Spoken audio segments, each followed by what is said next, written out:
고금소총과 야담. 해란강의 유래. 용정진에서 맑고 맑은 강을 따라 서남쪽으로 한참 올라가면 강을 사이에 두고 오른쪽에는 비암산이 우뚝 솟아 있으며 왼쪽에는 주암산이 창공을 떠이고 서 있었습니다. 아득한 옛날 강을 사이에 두고 비암산과 주암산 기슭에는 의족해 사는 두 마을이 있었습니다. 양쪽 마을 사람들은 모두 이 강물에 애워 농사짓는 사람이 아니면 고기를 잡아 사는 어부였으므로 이 강물을 제 목숨처럼 아꼈습니다. 비암산 기슭마을에는 인물이 곱고 고기금을 잘 뜨는 란이라는 처녀가 있었고, 주암산 기슭마을에는 힘이 세고 농사일 잘하는 해라는 총각이 있었습니다.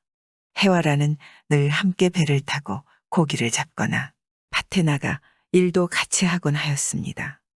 그들은 일터에서 정이 들어 날따라 그 정이 두터워져 갔습니다. 어느 해 늦가을이었습니다. 두 마을 사람들은 지은 곡식을 산처럼 쌓아놓고 강에서 잡은 고기를 알뜰히 말리어 두름지어 쟁여놓고 엄동설안을 보내려 하였습니다. 그런데 어느 날 갑자기 하늘에 먹장구름이 내리덮이고 번개와 우레가 요란하더니 폭풍우 속에서 웬 악마가 나타났습니다. 악마는 대가리에 뿔이 2개 나고 온몸은 털로 덮여 있었습니다. 험상궂은 악마는 말을 타고 1000근짜리 장도를 한 손으로 휘두르며 달려와서 대성지로 하였습니다. 천하의 땅은 모두 내 것이로다. 악마는 양식과 말린 고기를 모두 떨어가고 또 두 마을에서 미녀까지 납치해 갔습니다. 마을 사람들은 이 힘골센 악마를 물리칠 궁리가 금시 생각나지 않아 그저 바람처럼 날아가는 악마를 보고만 있었습니다. 겨울이 왔습니다. 마을 사람들은 양식이 떨어져 얼음을 깨고 고기를 잡아 목숨을 부지하려 했으나 고기는 한 마리도 잡히지 않았습니다. 어부들이 물속을 기우시 들여다보았더니 거울처럼 맑던 강물이 들죽처럼 흐렸으니 고기인들 어떻게 흐린 물속에서 살 수 있으라. 고기들은 어디론가 진작 달아났던 것입니다. 이듬해 가을이 돌아오자 포악한 악마는 또 달려와서 양식과 미녀를 빼앗아 갔습니다. 그때로부터 이 두 마을 사람들의 가슴에는 흐린 물이 흘러들기 시작하였습니다. 그들은 올해나 내년이나 하고 기대를 걸었으나 해마다 모조리 빼앗기고 먼지만 털고나 앉았습니다. 참을래야 참을 수 없게 된 마을 사람들은 그 악마를 죽이고자 목숨을 걸고 판가리 싸움을 하기로 하였습니다.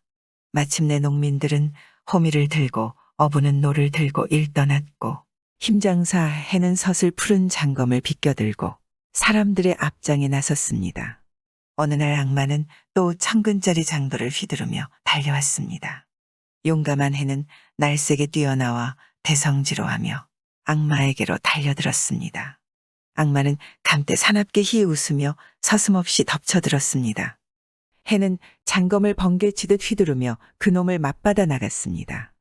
해와 악마는 강가에서 번쩍번쩍 칼부림을 하였는데 해의 장검이 악마의 목에 닿는가 하면 악마의 1000근짜리 장도가 맞고 나였습니다. 싸움은 해가 뜰 때부터 해가 서산봉에 기울어질 때까지 계속되었으나 끝내 승부가 나지 않았습니다. 호미를 들고 노를 든 사람들은 해가 지기 전에 악마를 찍어 죽이라고 해에게 기세를 돋우어 주었습니다. 후원의 외침과 더불어 해의 칼이 번쩍하더니 악마의 대가리가 털썩하고 강가에 떨어졌습니다. 마을 사람들은 헐떡거리며 땀을 훔치는 해를 둘러쌌습니다. 그들의 환성은 천지를 진감하였습니다. 그런데 이때 강가에 떨어져 펄떡펄떡 뛰던 악마의 대가리가 목에 다시 붙었습니다. 악마는 되살아나서 눈을 부릅뜨며 해에게 달려들었습니다. 해는 하루 종일 싸운 터에 기운이 점점 약해져 갔습니다. 사람들 속에서 또 천지를 진감하는 외침소리가 터졌습니다. 그 후원 소리에 기운을 얻은 해는 노한 사자마냥 달려들어 단칼에 놈의 모가지를 또 내리쳤습니다. 그러나 떨어진 놈의 대가리는 또 재차 대붙었습니다. 박투는 다시 벌어졌으나 더욱 격렬해졌습니다. 그런데 해는 이미 기진맥진해졌습니다. 마을 사람들은 큰 소리로 해를 후원하면서 올가미를 악마의 목에 뿌렸습니다. 악마가 올가미를 번개같이 벗기려는 순간 해 장검이 번쩍하고 악마의 모가지를 잘랐습니다. 악마의 대가리가 또다시 붙으려고 풀떡풀떡 뛰는 위기일발의 찰나에 난이 나는 듯이 달려와 치마폭에 싼 매운재를 악마의 모가지에다 확 쳤습니다. 악마의 대가리는 다시 붙으려고 펄떡였으나 매운재 때문에 다시 붙지 못하고 그 흉측스러운 몸뚱이는 궁하고 땅에 자빠졌습니다. 그러자 마을 사람들은 일시에 달려들어 악마의 시체를 강물 속에 쳐넣어 버렸습니다. 두 마을 사나이들은 용감한 해를 죽혀들고 아낙네들은 영리한 난을 둘러싸고 승리의 환성을 높이 높이 올리었습니다. 이날부터 강물은 이전처럼 맑아지고 고기들도 떼지어 오락가락 헤엄치었습니다. 악마와 싸워 이긴 강변에서 용감한 해와 총명한 난의 혼례식이 거행되었습니다. 신랑 신부는 꽃과 소나무로 장식된 용배 속에 앉아 있었고 두 마을 사람들은 잔의 미주를 따라들고 그들의 행복을 축하하였습니다. 용감한 해와 총명한 난이여 해란이여. 그때부터 이 강 이름도 해란강이라 불리어졌다고 합니다. 신랑을 기다리는 백일홍. 만천하에 철철이 철따라 피는 꽃은 모두 며칠 동안만 피건만 여름부터 찬바람이 불 때까지 장독대 가장자리에서 100일 동안이나 피는 꽃이 있으니 우리 조상들은 그 꽃을 일러 백일홍이라 부릅니다. 우리 조상들은 어째서 이 꽃을 백일홍이라 부르며 왜 하고 많은 꽃 중에서 하필 백일홍을 장독대 가장자리에다 심었을까요? 백일홍이 제일 곱다 하여 그러는 것도 아니고 백날 동안 오래 핀다는 것으로만 그러는 것도 아닙니다. 물론 오래 핀다는 것도 있으련만 그보다 백일홍이 피는 곳에는 독사가 얼씬하지 못하기 때문이랍니다. 그러기에 우리 민족의 아낙네들은 자기네 솜씨 마음씨를 알린다는 장독대 근처에다 백일홍을 심습니다. 그럼 독사는 어째 백일홍이 피는 곳에 어른거리지 못할까요? 여기에는 우리 민족의 근면하고 용감하며 성실한 이야기가 전하여지고 있습니다. 멀고 먼 옛날 이 땅에 백일홍이 생기기 전의 일이었다고 합니다. 푸르창창한 동해 바닷가에 한 어촌이 있었는데 마을의 동쪽 집에는 용감하고 힘이 센 어선의 키잡이 총각이 있었고 서쪽 집에는 마음씨 솜씨가 안팎 끼고 온 현철한 처녀가 있었습니다. 그들은 어릴 때부터 배전에서 같이 컸고 커가면서부터는 단정도 같이 자랐습니다. 어느 날 바닷가에 나간 그들은 뱃머리에서 맑고 깊은 바닷물처럼 백년해로하자고 기약하였습니다. 그 후부터 처녀는 택이란 날을 손꼽아 기다리며 자기의 솜씨, 마음씨를 담은 지참품 마련에 바삐 서둘렀고 총각은 기쁜 마음으로 새별지고 바다로 나가고 달을 이고 집으로 돌아오며 고기잡이에 전 힘을 기울였습니다. 어느 날 그날도 총각은 어부들과 같이 뱃노래도 구성지게 부르며 고기 잡으러 나갔습니다. 큰 고깃대를 찾아다니는 그들은 만경창파 헤치며 12바다 건너 한 바다 가운데서 큰 고깃대를 만났습니다. 어부들이 기뻐하며 막 그물을 느리는 때였습니다. 갑자기 광풍이 불어치며 바닷물을 수십 길이나 휘감아 올렸습니다. 어부들은 이것이 웬일인가 자세히 살펴보니 검푸른 바닷물 속에 대가리가 3개 달린 이무기가 고깃대를 쫓아버리는 작간을 부리고 있었습니다.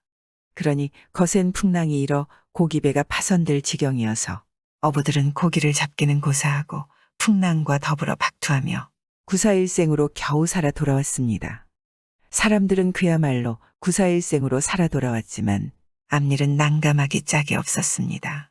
그때부터 그 흉악한 삼두이무기가 바다를 돌이치며 행악하기 때문에 자유롭게 고기잡이하던 어부들은 다시는 바다로 나가지 못하게 되었습니다. 그날부터 그물이 헛간에 처박혔으니 고기잡이로 살아가던 어촌 사람들의 생활은 뽕이 나서 날마다 공공하여져 갔습니다. 그러니 어른들은 장탄식하고 어린 것들은 배고프다고 졸라만 댔습니다. 어부들은 한가할 수는 없는 일이지만 그렇다 하여 뾰족한 계책도 얼씬 나지 않았습니다. 이때에 어선의 키잡이 총각이 자진해 나서면서 여러분들, 우리는 이렇게 손을 동여매고 앉아서 장탄식만 하고 있어서는 안 되겠습니다. 우리는 힘을 단합하여 흉악한 삼두이무기와 싸워서 우리 생활의 화근을 없애버려야 하겠습니다. 하며 앞을 다투어 나섰습니다. 마을 사람들은 의논하여 한다하는 장사들과 재간 있는 젊은이들을 뽑아냈습니다. 솜씨 있는 야장쟁이들은 번뜩이는 장검과 도끼를 배려내고 목수들은 배를 든든히 단속하였습니다. 아낙네들과 처녀들은 용사들의 옷과 행전을 마련하고 마른 음식 장만하여 배에다 실었습니다.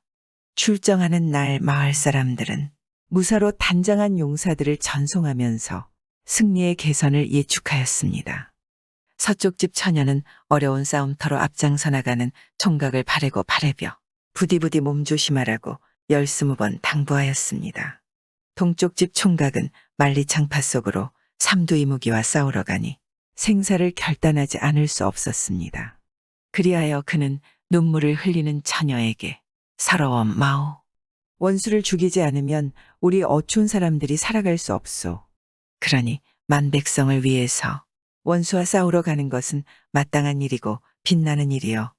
우리는 꼭 승리하고 돌아올 것이요.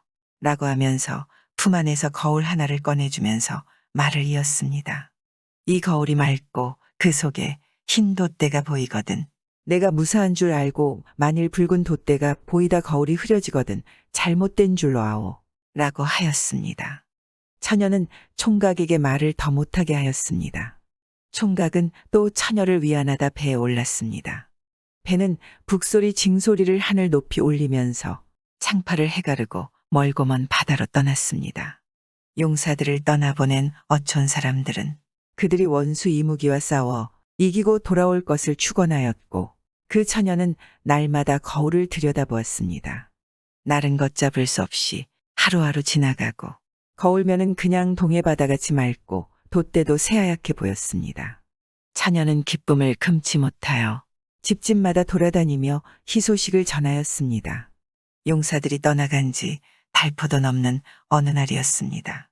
갑자기 거울에 파도가 일면서 흐려지다가 되려 맑아지고 맑아졌다가 또 흐려지는 것이었습니다. 처녀는 바늘방석에 앉은 것처럼 조마조마하게 애태우고 있었습니다. 이윽고 거울은 다시 맑아졌습니다. 처녀는 안도의 한숨을 후 내쉬었습니다.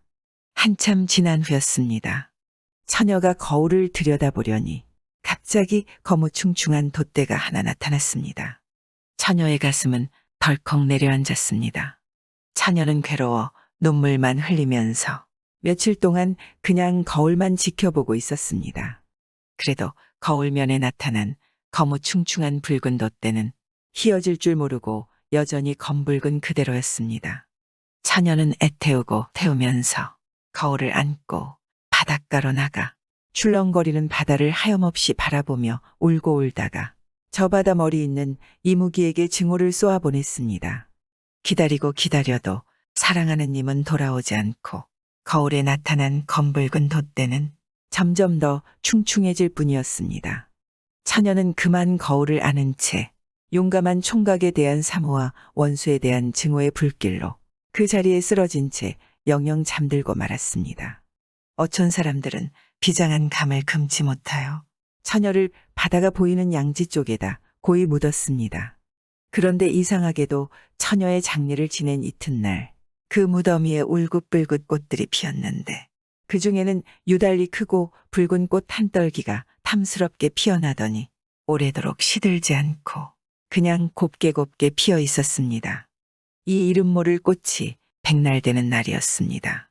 바다 멀리로부터 파도 소리와 함께 징소리가 울려오는데 그는 이무기와 싸우러 갔던 용사들의 개선가의 전고 소리였습니다. 날마다 바닷가에서 눈이 멀도록 기다리던 마을 사람들은 환성을 울리며 기뻐 날뛰었습니다. 배가 부두에 닿을 즈음에 용감한 총각은 뱃머리에 서서 마을 사람들에게 환영의 답례를 하였습니다. 배가 부두에 닿자 총각은 성큼 뛰어내려 사람들에게 흉악한 삼두이무기를 죽였다는 승리의 소식을 전달하면서 이제는 마음 놓고 바다로 고기 잡으러 갈 수 있게 되었다고 하였습니다. 환호 소리는 천지를 진감하였습니다. 총각은 사람들 속에서 사랑하는 처녀가 보이지 않음을 괴이쩍게 생각하며 다그쳐 물었습니다. 마을 사람들은 할 수 없이 실정을 그대로 알려주었습니다. 총각이 그제야 돛대를 쳐다보니 돛대에는 검붉은 피가 묻어 있었습니다. 알고 보니 그 흉악한 이무기의 첫 제목을 베었을 때 뿌려진 더러운 피가 돛대에 묻었으므로 처녀의 거울에 검붉은 돛대가 나타났던 것이었습니다. 총각은 자기를 사모하여 그리며 애달파하다 죽은 처녀를 생각하여 비통을 금치 못하였습니다. 총각은 애통한 마음으로 처녀의 무덤으로 뛰어갔습니다. 처녀의 무덤에는 커다란 붉은 꽃이 아름답고 탐스럽게 피어 있었습니다. 총각은 꽃 속에 엎드려 애달픈 눈물을 짓다가 몽롱한 의식 속에서 불현듯 어촌 사람들을 위하여 용감히 싸워 이긴 자기를 기쁘게 맞아주는 처녀의 모습을 흐릿하게 보았습니다.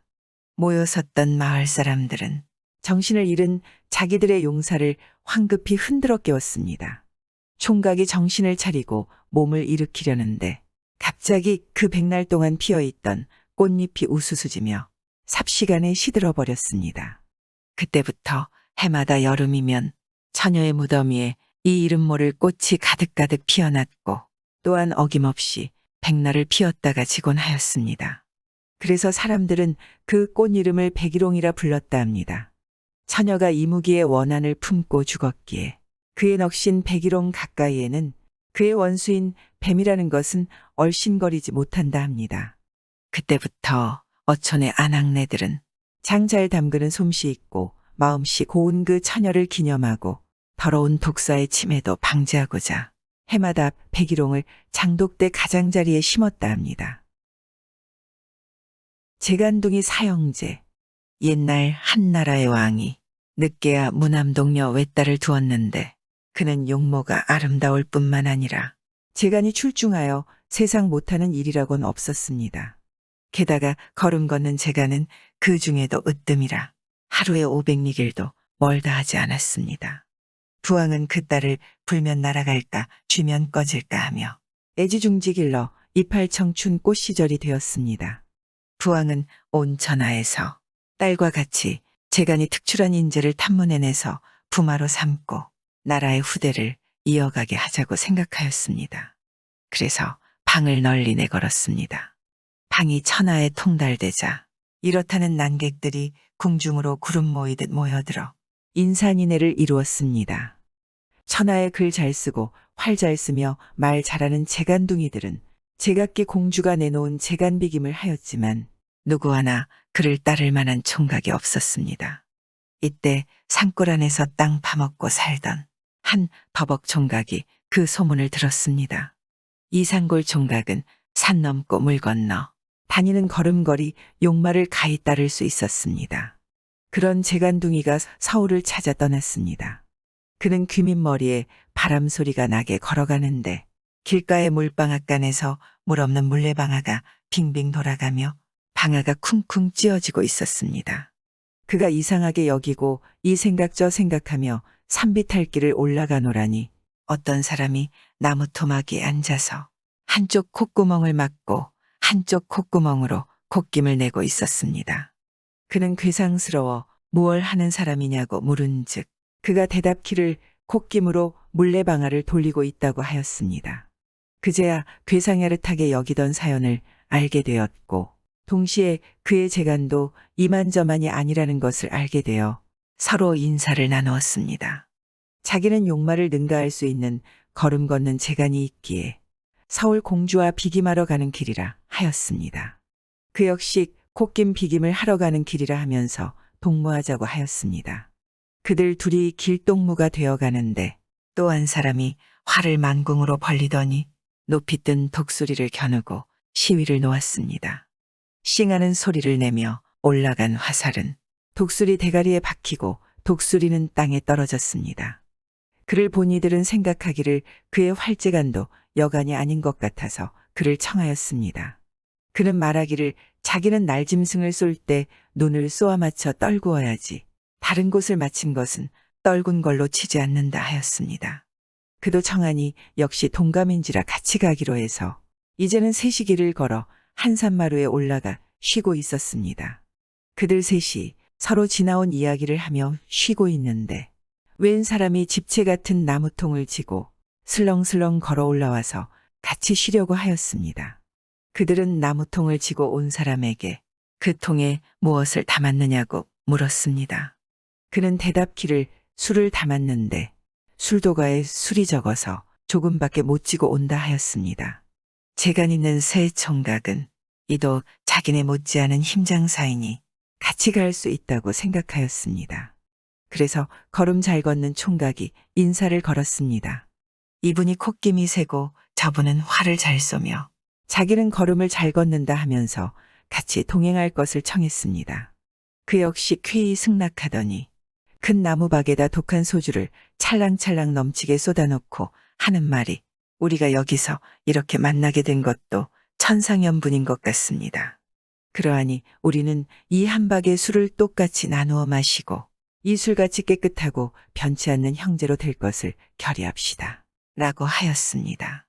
새 총각은 응낙하고 나이와 생일을 따져 걸음 잘 걷는 총각이 맞이가 되고 콧김 센 총각이 둘째가 됐으며 활 잘 쏘는 총각이 셋째이고 짐 잘 지는 총각이 넷째로 되어 천지신명께 맹세하는 절을 하고 그 한 나무박의 술을 순서대로 마시었습니다. 결이 형제 내 재간둥이는 맞이를 따라 걷고 또 걸어 그 나라의 공주를 찾아가서 방을 보고 내기비김을 왔다고 청했습니다. 대왕이 봄에 천하의 명인들이 와서도 비김에 다지고 갔는데 그 하찮은 총각들이 무슨 재간이 있으려 하였지만 방을 보고 왔다 하니 할 수 없이 비김할 것을 윤허하면서 비김에 진다면 키를 낮추겠노라 하였습니다. 그리고 비김을 냈는데 아침을 먹은 후 물동이 같은 나무통을 가지고 백리 밖에 가서 바위 틈으로 솟아나는 장생불로 하는 약수를 길어오되 점심전으로 돌아오라는 것이었습니다. 비기는 날 아침 후 대왕은 비김터로 마련해 놓은 차일 속에 만조백 관들에게 옹이 되어 앉아서 경주할 영지를 내렸습니다. 호화롭고도 산뜻하게 차린 공주는 만조백 관 앞에 나섰습니다. 삼배수건을 질끈 동여맨 사형제패의 맞이도 옆으로 나섰습니다. 이윽고 대왕의 영지를 받아 3번 징소리가 울리니 제각기 길을 떠났습니다. 차일 앞에서는 사면 육각을 올리고 길 좌우에는 구경꾼들이 인산인해를 이루었습니다. 기다리 총각이 한식경이 되기도 전에 물을 담아지고 돌아오며 보니 공주는 겨우 물길러 가는 중이었습니다. 총각은 너무도 가소로워 좀 쉬려고 하였습니다. 그래서 잠깐 쉬어간다는 것이 그만 길가에 있는 차도를 베고 누워 잠이 들어버렸습니다. 그동안 물을 깃고 돌아오던 공주가 뒤따라와서 잠든 총각의 물통에 물을 쏟아버리고 지나갔습니다. 이때 맞이를 떠나보낸 셋째가 높은 산마루에 올라서서 비김질을 노려보고 있었는데 이 광경을 보니 일이 딱하게 되었습니다. 그래서 그는 활로 맞이가 베고 누운 차도를 겨누어 쏘았습니다. 맞이는 돌이 튀는 바람에 놀라 잠을 깼습니다. 깨고 보니 물통에 물이 없으므로 다시금 급히 뛰어가서 담아가지고 걸음을 재우쳤습니다. 이리하여 맞이는 성안을 한 50리 앞두고 공주를 따라잡아 30리 앞서 성 안으로 들어갔습니다. 차이가 많지 않게 진 공주는 분하였지만 그래도 속짐작이 있었으나 난감해하는 것은 그의 부왕이었습니다. 대왕으로서 황을 내돌렸으니 천하가 다 아는 것이라 속일 수 없고 그렇다고 정처 없이 떠돌아다니는 더벅 총각에게 딸을 줄 수도 없는 일이었습니다. 공주를 준다는 것은 나라를 준다는 거나 다름없는 일이므로 부왕은 내 총각을 청하여 연애를 잘 베풀고 열리었습니다. 너의 재간으로 말하면 훌륭하다. 그러나 너 혼자의 재간으로 된 것이 아니라 둘의 재간을 합쳐서 이긴 것이니 부마를 삼을 수 없다. 그 대신 너희들이 짊어질 수 있을 만큼 금은 보화를 줄 터이니 그걸 가지고 가서 잘 사는 것이 어떠냐 라고 하였습니다. 내 형제는 대답하기를 지당한 말이라 하면서 금을 요구했습니다. 그들은 소가죽 넉장을 펴가지고 이어서 큰 주머니를 만들었습니다. 그것으로 대왕의 창고에 있는 금은 보화를 죄다 퍼담았습니다. 그러니 국고가 텅 비게 되었습니다. 국고가 텅 빈 것을 본 국왕은 그들을 내보내면서 장군들을 시켜 없애치우라고 하였습니다. 넷째는 낯가리 같은 가죽 주머니를 쥐고 일어나더니 빈몸같이 걸어가는데 대문을 나서자 순식간에 멀리 사라졌습니다. 그들 넷이 나간 후 만조는 창황하여졌고 국고가 일조에 빈궁하여졌습니다. 왕은 장군에게 정예한 마병 3,000명을 주어 그들을 추격하여 금은 보화를 되찾게 하였습니다. 내 형제가 넓은 벌을 지나 한산마루에 쉬고 있는데 멀리서 군마대가 달려오고 있었습니다. 대왕이라는 것은 비단보속이 개똥이구나. 체면조차 없는 놈들이다. 둘째는 성이 날대로 나서 마군이 가까이 오기를 기다렸다가 한쪽 콧구멍을 막고 힘껏 내불었습니다. 그러자 갑자기 광풍이 일며 자갈돌이 막 날리고 작은 나무가 뿌리채 뽑혀 날리면서 천지가 까마득하게 되었습니다. 그 속에서 군마들은 눈을 뜨지 못하는데 돌에 맞고 나무 조각에 얻어맞으며 날려가 버렸습니다. 군마를 쓸어버린 그들 네 형제는 자유로이 제갈길을 걸어갔습니다. 우물 안에 개구리. 옛날 어느 바다에서 멀지 않은 곳에 우물이 하나 있었습니다. 이 우물 속에 개구리 한 마리가 살고 있었습니다. 개구리는 이 작은 우물 속에서 물벌레들을 잡아먹으면서 자유롭게 살았습니다. 개구리는 우물 속에서 높고 푸른 하늘을 쳐다보며 이 세상이라는 것은 내가 사는 물 위에 저같이 높고 넓은 하늘이 있는 것이로다. 이 물과 하늘에는 나보다 더 크고 강한 자는 없다. 라고 생각하면서 자기의 삶을 잠옷 자랑스러워하였습니다. 그런데 하루는 호련히 창하는 물소리와 함께 우물 안이 뒤덮일 듯하였습니다. 개구리는 깜짝 놀라 헐떡거리고 있었습니다. 얼마 후 요란스럽던 우물이 잔잔해져서야 개구리는 정신을 가다듬고 주위를 살펴보았습니다. 어디서 왔는지 우물을 거의 덮을 것 같은 큰 놈이 쭈그리고 앉아 있었습니다. 생전 처음 보는 놈으로 저보다 몇 곱절 큰 놈이어서 더럭 겁이 났습니다. 놀란 가슴을 가다듬고 한참 생각하여 보니 이 세상에는 저보다 더 센 자가 없겠는데 웬 놈인가 하여 그 앞으로 뛰어나가면서 이놈아 너는 어떤 놈이기에 내 허락도 없이 이 나라로 왔느냐? 라고 꾸짖었습니다. 개구리의 꾸짖음이 너무 어처구니 없고 또한 가소롭기 짝이 없다고 여긴 거북은 잠잠히 눈만 껌뻑거리다 한 발을 덥석 들어 개구리를 누르면서 이 당돌한 놈아 내가 무슨 주인이란 말이냐? 라고 욕을 했습니다. 개구리는 거북의 한쪽 발에 눌리워서 배가 터질 것 같고 숨도 쉴 수가 없어서 제발 살려달라고 애걸하였습니다. 거북은 그제서야 다리를 들어 그를 놓아주었습니다. 노연한 개구리는 혼비백산하여 다시는 더 어쩔 엄두도 못 내고 그 앞에 끌어앉아 빌면서 공손히 물었습니다. 대왕께서는 이 나라 하늘에서 오셨는지요? 조남은 뉘대기십니까? 내가 무슨 대왕이란 말이냐? 나는 하늘에서가 아니라 바다에서 왔는데 거북이라 한다. 거북의 말을 듣고 개구리는 우물 안을 한 바퀴 휘 돌아다니고서 큰 소리로 물었습니다. 거북님이 대왕이 아니라면 당신이 사는 그 바다라는 곳은 어디에 있으며 그 바다는 이 나라보다 더 큽니까? 그리고 당신보다 더 힘센 자가 있단 말입니까? 거북은 너무 어이없어서 뾰족한 대가리를 찔룩거리며 냉소하였습니다. 이것이 무슨 나라란 말이냐? 이는 육지에 있는 우물이다. 육지의 우물이란 것은 세상에 비하면 이 우물 속에 물 한 방울만도 작은 것에 불과하다. 내가 사는 바다는 육지보다도 3배나 더 크다. 그런데 육지와 바다에서는 나 같은 것을 한 입에 10마리 100마리라도 통째로 삼키는 큰 짐승이 있을 뿐만 아니라 내가 사는 우물을 100개라도 마시는 거물들이 부지기수이다. 개구리는 거북의 말을 듣고 한참 눈알을 꺼벅거리면서 무엇인지 생각하였습니다. 세상에 제 사는 곳을 자랑하지 않는 자 없거나 개구리는 이렇게 혼잣말하면서 세상이 크고 괴물이 많다는 것을 고지 듣지 않았습니다. 거북은 너무 어처구니 없어서 내 놈은 이 우물 안에서만 살다 보니 이 우물 안 밖에 모른다. 너에게 아무리 말해주어도 너는 이 우물에다 비할 뿐이다. 그러니 너에게 넓은 세상을 보여줄 터이니 내게 업혀라. 고하였습니다. 개구리는 할 수 없이 거북의 등에 업혔습니다. 거북은 우물 밖으로 나와서 개구리에게 말했습니다. 우리가 지금 있는 곳은 육지이다. 그리고 저 끝없이 출렁거리는 물은 바다라 한다. 개구리는 과연 제가 살던 우물에다 비할 바 없이 넓고 크므로 놀라서 거북에게 물었습니다. 이 큰 육지를 며칠이면 다 다녀볼 수 있습니까? 거북은 하도 갖잖아서 앙천대소하였습니다. 그러는데 뱀 한 마리가 개구리를 노리고 구불거리며 기어왔습니다. 거북은 개구리에게 저 뱀이 너를 잡아먹으려 오니 빨리 피하라 고하였습니다. 저렇게 가느다랗고 팔다리가 없는 놈이 나를 어떻게 잡아먹겠습니까?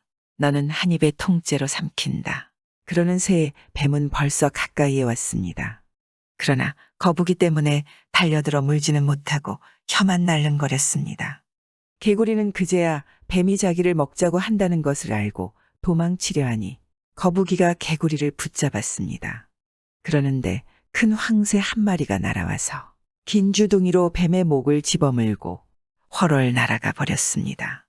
이를 본 개구리는 쪼그리고 앉은 채 눈알을 띠룩거릴 뿐 아무 말도 못했습니다. 구독과 좋아요, 알람 설정 부탁드리옵니다.